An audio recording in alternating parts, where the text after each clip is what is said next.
இப்படிப்பட்டவர்களும் அமர்கின்ற ஒரு நிலைமை ஏற்பட்டுச்சு.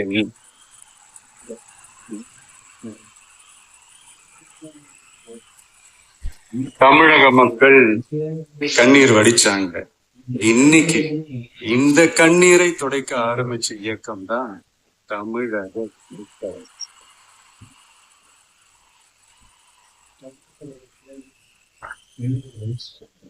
இப்படி எல்லாம் நம்ம பேசுறதுனால கண்டிப்பா சில பேர் கொந்தளிப்பாங்க. அது பத்தில நம்ம கவலைப்படக்கூடாது. ஏன்னா கொந்தளிக்கிறது தான் அவங்களுக்கு வேலையே. புரிஞ்சுங்களா அவங்களுக்கு?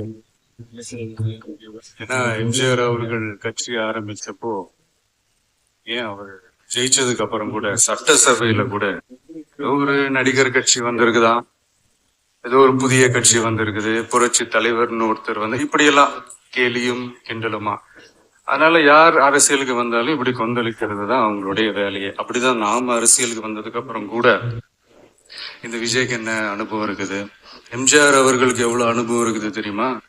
52ல இருந்து 72 வரைக்கும் அந்த எவ்வளவு இருக்குது தெரியுமா? விஜய்க்கு என்ன பெரிய அனுபவம் இருக்குதுன்னு கேட்டா அதே வாய்தான்.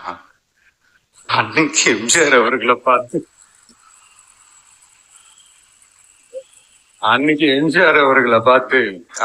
அரசியல் அரிச்சுவடி தெரியாதவரு, கவர்ச்சியை மட்டுமே நம்பி இருக்கிறவரு, அட்டக்கத்தி, வாய் விளம்பர வல்லல், இவருக்கு கேள்வி மட்டும் தான் கேட்க தெரியும், பதில் சொல்ல தெரியாது, நிருபர்களை சந்திக்க மாட்டாரு, டெல்லிய வகச்சிக்க மாட்டாரு, மேல இருந்து அவருக்கு அவ்வளவு பிரஷர் இருக்குது, அப்படி இப்படின்னு சொன்னதும் அதே வாய் தான்.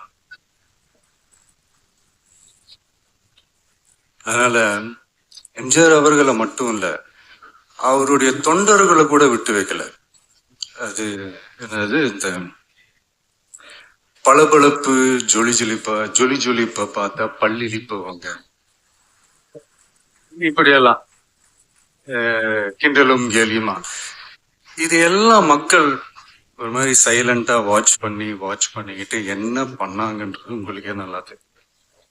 அவரு ஜெயிச்சதுக்கு அப்புறம் அரசியல்ல பழந்துன்னு கொட்டை போட்ட அனுபவிச்சாலே இருப்பாங்கன்னு சொல்லுவாங்கல்ல, அவங்க எல்லாருக்குமே அந்த கோட்டைன்றது ஒரு பகல் கனவாவே மாறிடுச்சுன்னா பாத்தீங்க.